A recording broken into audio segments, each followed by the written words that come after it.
Hungry Trilobyte podcast would like to start by acknowledging these fine conventions. SoonerCon. The longest-running pop culture convention in central Oklahoma is back. SoonerCon 30 will take place on June 24th through 26, 2022 in Norman, Oklahoma, starting with a membership drive in January. Visit SoonerCon.com for details. The Hellmouth Convention. The Hellmouth Convention is a celebration of all pop culture, but specifically things like Buffy, Angel, Firefly, and Dr. Horrible. It is held in Los Angeles, California, and the next event is scheduled for June 3rd through 5th, 2022. Proceeds benefit the Los Angeles LGBT Center as well as the Ron Glass Memorial Scholarship Fund. For more information, go to thehellmouth.org. On tap today, we have Valerie Narr. How are you doing this morning? I'm good. How are you? I'm doing fantastic. I want to thank you so much for being here. I'm looking forward to this chat. You are by trade a visual artist, and you're very talented. Thank you. But we got to really know each other's work because you have a series on Twitter called Life Advice by Counselor Troy. And I have been so impressed with the direction you've taken that. Oh, thank you.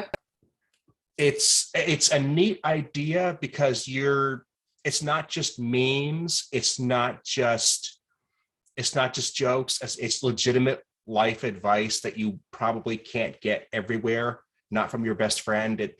And I think about it because Counselor Troy may be the only counselor a lot of people ever talk to, and they don't even actually talk to her because she's not a person. Yeah,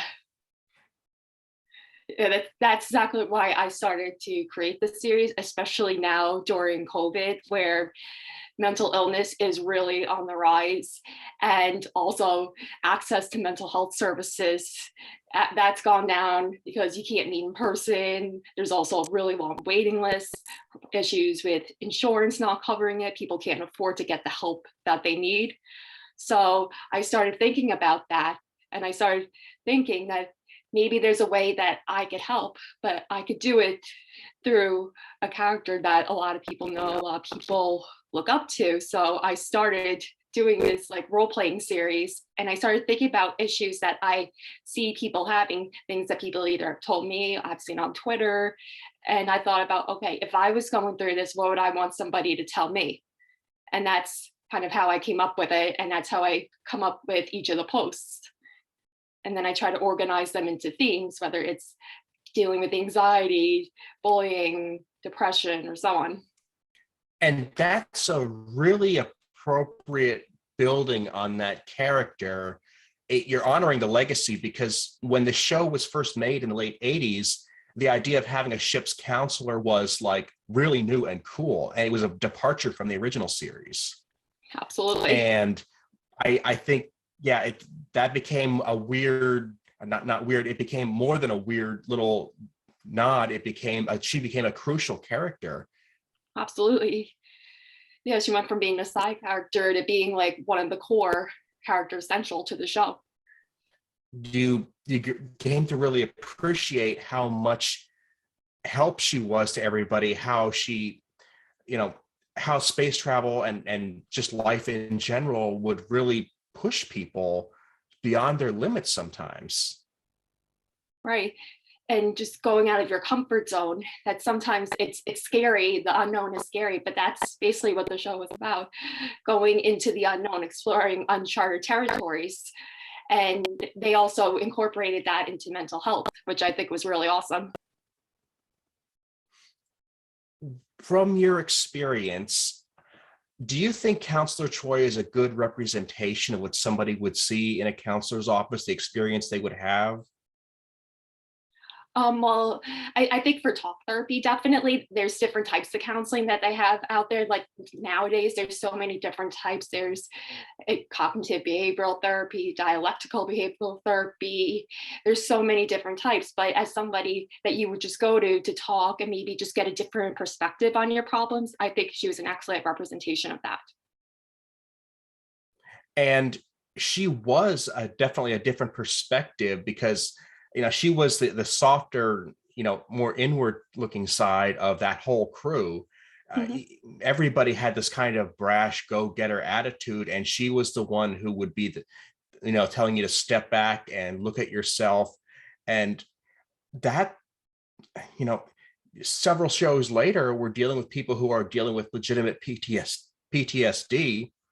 And, we're more comfortable talking about that because I think Counselor Troy kind of laid the groundwork for that. Absolutely. She was really the first that I can really think of that did that. And she was basically the whole conscience of that crew, Mm-hmm. basically helping them decide between right and wrong, what's morally right versus and maybe even though it might be breaking rules, it's still something might be morally right.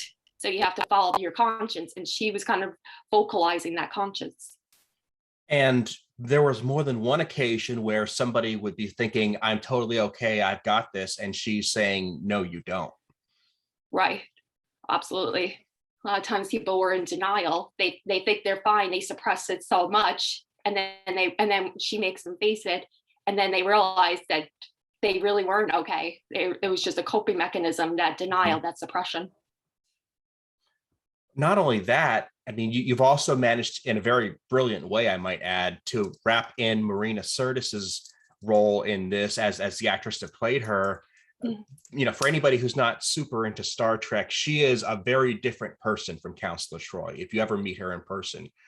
But she has one similarity in that she's a very good person to talk to. She's very caring and very open. Absolutely. And I think that there's a value in both of those women, the real one and the fictitious one, because I think they both have a great approach to helping people when they see a need. Oh, definitely. They both are very vocal about trying to help others, about doing what's right, about standing up against injustice. And I definitely see that come through in Troy. Mm-hmm. Have you met Marina at a con? I forget. I've checked your timeline, but I did at a virtual con last April, GalaxyCon. That's what I remember. Yeah. It's an experience. It really is. Oh, absolutely. Definitely. Have you had feedback from other people on Twitter who have been, as receptive to your project as I've been? Yeah, I've actually had people reach out to me and say, thank you for posting this. I needed to hear this today. And people have actually told me like their personal stories about things maybe they were struggling with. And people have actually been so much more receptive than I'd ever anticipated when I first started it, because I just did it like as a little project. And then to hear that it's actually helping people when they're struggling, I mean, that's just, if I could even help one person, it's just an amazing feeling. Mm-hmm.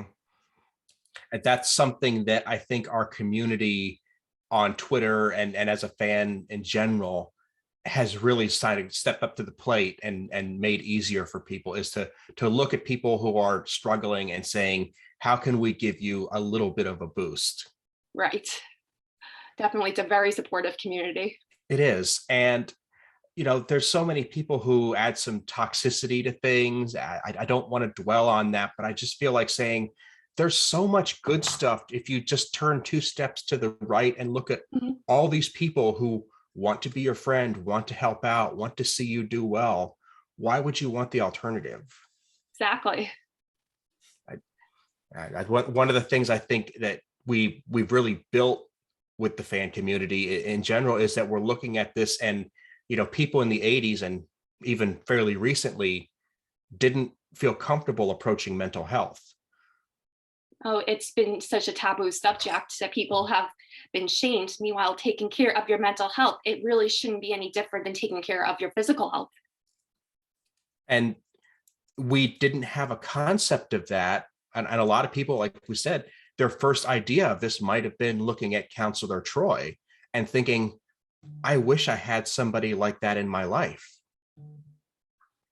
Yeah, definitely. I've also talked to people who said that they've watched the show and that she actually helped counsel them through their own issues.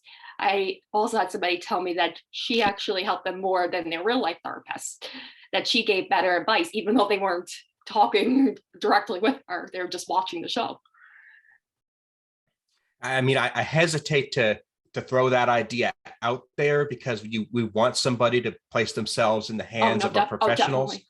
But you're right. You're 100% right in that sometimes just the show that's written for somebody in your situation might be better than a counselor who is overworked, is understudied, just might have gotten the wrong idea. I mean, there are so many cases where this might be the thing that helps you.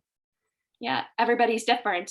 And yeah, definitely I would recommend if you're struggling to seek help and don't just watch the show. But sometimes people I think maybe are more receptive because they're watching this for entertainment. And then when they see our character, it's like, wait a minute, that's exactly what I'm going through. So maybe they're more receptive to listening to her. Mm-hmm. Are there other shows that you kind of seen that effect come from? Doctor Who. I've seen people when they when the doctor says something or River Song says something that they take that and they really listen to it, and how those characters have also helped them through difficult times. Yeah, I've only seen a very little bit of Doctor Who. I'm still dipping my toes in that water, mm-hmm. But I can see that for sure, and I respect that fandom quite a bit. I also think Buffy the Vampire Slayer has mm-hmm. that effect on people. I mean, the show is written where the monsters are allegories for human problems, mm-hmm. and I really think that's an amazing concept that they just never really dropped the ball on. Yeah, it's definitely becoming more prevalent, especially in the sci-fi and fantasy realm. I mean, we talk, some people put down sci-fi because they feel like, well, this stuff doesn't happen. This stuff is not real. This stuff it's just fantasy, aliens and vampires and whatnot. But the way our problems feel is not real either. We're used to problems feeling bigger than they are. We're used to feeling less in control than we really are. Mm-hmm. So I don't think it's inappropriate at all to make that adjustment and say, well, maybe my depression is literally a vampire. Yeah, it helps to personify it. Mm-hmm. Maybe the person with whom I can't get along, the person who's toxic in my life, is a Klingon. Yeah, absolutely. It makes it more tangible, something yes. that you can communicate more and understand more with what you're going through. Yeah. It's one of those cases. I'm trying to remember who said it, but it doesn't matter, that when we have problems and we don't understand them, sometimes giving them a name and a face gives us a little bit of an advantage over them. Putting a label on them, we might not understand it anymore, but we know what we're talking about at least. It makes it more real. Yeah. Yeah. I'm not a student of psychology by any stretch, but I understand that we don't really understand so much of the way the mind works. Yeah. There's so little we know about the human brain. The things we do know, we took that approach of saying, we recognize this pattern, we're going to put a label on it. Mm-hmm. And that's why things that used to be considered mental disorders aren't anymore. Like people in the LGBT community, they used to be considered mentally ill. Mm-hmm. There's also other things that we didn't know about that now we're starting to learn more about, like ADHD, where people oftentimes are being misdiagnosed with things like bipolar, depression, things like that. And they're realizing, no, it's more neurological. Okay, so it's not that it's a psychological issue. So every day they're really learning new things. Mm-hmm. And in so many of the things we're learning, we're starting to get a better understanding, especially the general public, that these are not diseases that you either have or you don't. They're spectrum disorders where maybe you have an effect here and there, and you have a little bit more than this guy, but we can recognize that we're dealing with different degrees of possibly the same issue. Oh, definitely. And it's not just black and white. I want to stress that I am not qualified to make these statements. I'm not speaking from a position of any authority. I'm just saying, as a layperson who cares about people and who looks at the way we can make things better. That's what I'm seeing. Oh, definitely. Yeah, they're starting to become, I think, more open, more accepting. We still have a long way to go, but people are starting to post about their experiences online and become more vocal about it, which I think is fantastic. Mm-hmm. For the longest time, we treated mental health care as this thing that you would only need if you had a serious problem. Yeah. Yeah, and then it was like, no, it's like a dentist. You need one twice a year, even if there's nothing wrong. It might keep things from being wrong. Right. And even like with medication, and it used to be like, okay, it's okay to take medication if you're diabetic, but not if you're depressed. I think that's also starting to become more accepted by society. It's like, okay, it doesn't mean you're broken. It doesn't mean you're a bad person. It just means you just need a little bit of help, like if you had a physical illness. Exactly. So, I mean, without trying to dig too deep, and I would never want to make you, talk about anything you feel uncomfortable with, is there a certain experience in your past that really pushed you to dig deeper into this topic? Well, I've been diagnosed with anxiety, ADHD, and actually, for the longest time, I was misdiagnosed with having bipolar, with having depression, because my symptoms were kind of, atypical. What I wasn't really the outwardly hyperactive person. I'd have what looked like mood swings or what looked like depression, where I would just kind of detach. I was also considered, like, oh, she's absent-minded, she's stupid. Meanwhile, I had inattentive ADHD, so I'm still hyperactive, but it's more internalized. You don't really see it outwardly. So for me, it was like getting that diagnosis. It was like, okay, there's a reason why I am the way I am. I'm not broken. There's not something wrong with me. Okay, I have this issue, but it doesn't make me a bad person. I have it. I have certain limitations, and that's okay. Everybody has limitations. Mm-hmm. I have friends who are physicists, nuclear physicists, astrophysicists. They can build a nuclear reactor, or at least sit down with a piece of paper and draw one. I can't. I wouldn't even know where to start. I draw something out of The Simpsons and call it good. But that doesn't mean there's anything wrong with me. It just means that that's not a talent I have. It's not a gift I have. It's not the way my brain works. Right. And everybody has different strengths and weaknesses. And that's what makes the human population so great, is the fact that we're so diverse and we have different things that we can bring to the table. Because if everybody was the same, we wouldn't survive as a species. Mm-hmm. We have this idea that there's 7 billion people on the planet, and they're all unique and special, like fingerprints, like snowflakes. Mm-hmm. But we still want to say there's one way the mind should work, and that's, if it deviates from that, it's wrong. And that to me is the most confusing idea, that we can say there's 7 billion physical bodies, but only one mind, one correct mind. Right. It's like they almost want us to be part of like this collective, like everybody has to conform. And if you don't conform, you're wrong. Meanwhile, everybody's different, and it's okay to be different. It doesn't make you better or worse than anyone else. We're starting to understand that the gifts people have are unique, and we need to run with that instead of saying there's one right way to be things. It wasn't even that long ago, maybe a decade ago, where if you were an introvert, it was looked at as being a bad thing. It was a behavior that had to be corrected. Absolutely. Especially in the professional world. And it's like the world suddenly said, hey, wait a minute, these people that aren't very outgoing, that don't have the verbose personalities, they're the ones doing our taxes. They're the ones checking our books and programming our computers. And, we might not want to discourage them from being good at what they do. Right. They do a lot of like the behind the scenes work, but you need those people in order to have the people that are up front. They can't function without those people behind the scenes. And just because you don't necessarily see those people doesn't make their contributions any less valid. Right. And, we're all talking about the team and the effort, but we need different kinds of people on the team. You can't have a baseball team of all shortstops.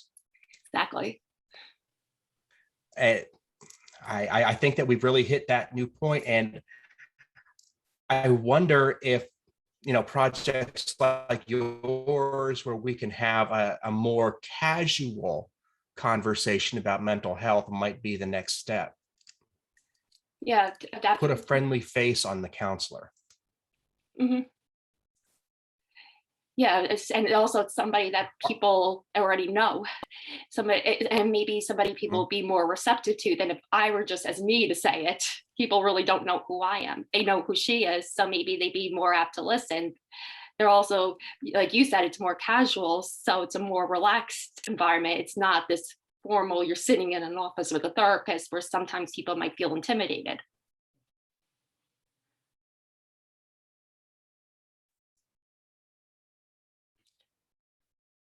For sure, for sure. And out of curiosity, are you a Frasier fan by any chance? I've seen the show. I'm not like a huge fan, but I've definitely seen it. The thought occurred to me while we were putting this episode together that if Counselor Troy is the only therapist that 95% of people know, if you add Frasier Crane, you're at like 99.5. Yeah. And yet they're completely different. Yeah. And I'm not sure I would necessarily trust Frasier with all my problems. Counselor Troy, I would. Definitely. The shows, the two sets being next to each other didn't hurt any, I'm sure.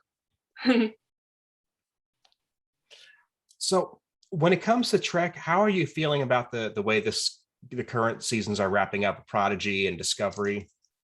No, I think it's great because it's taking something that's a classic and it's modernizing it and making and focusing more on the issues of today and maybe things that we consider taboo today they bring to light, just like the original series or TNG did during their time. They focused on issues that are really cutting edge that nobody talked about, but now it's like 35 years later, we've progressed as a society, so it's great to see the show has as well.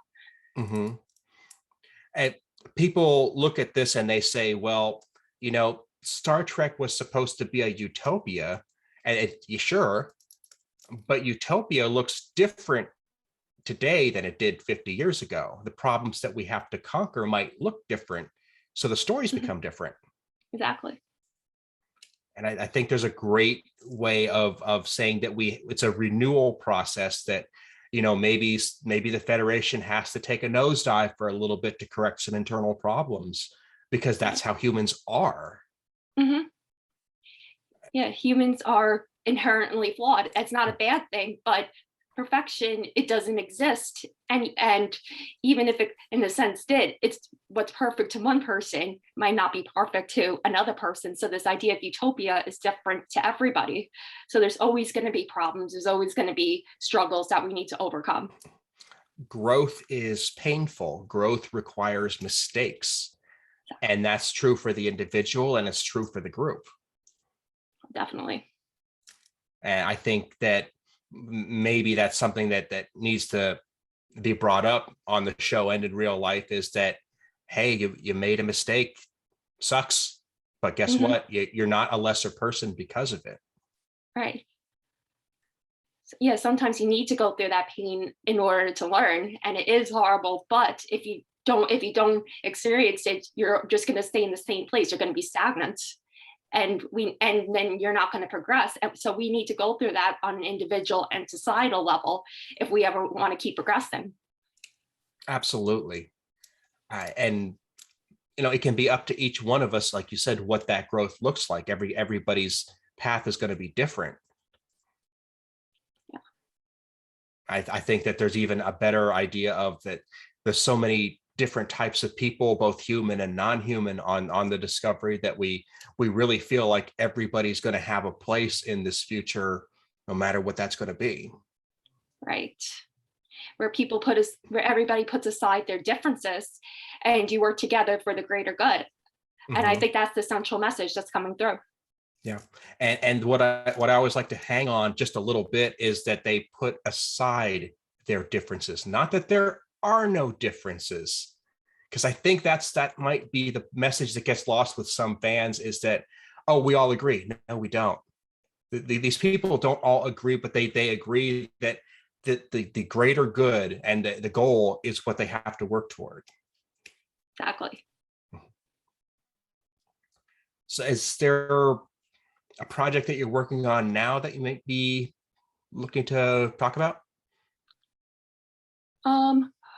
Well, I'm just basically continuing like that series. I'm looking into like maybe different directions to take it in, and it's constantly evolving depending on what I think the current need is of like people in general. And like you were saying, with the greater good, that's what I try to focus on. Well, what's everybody like, or a majority of people struggling with, and then I kind of redirect it towards that.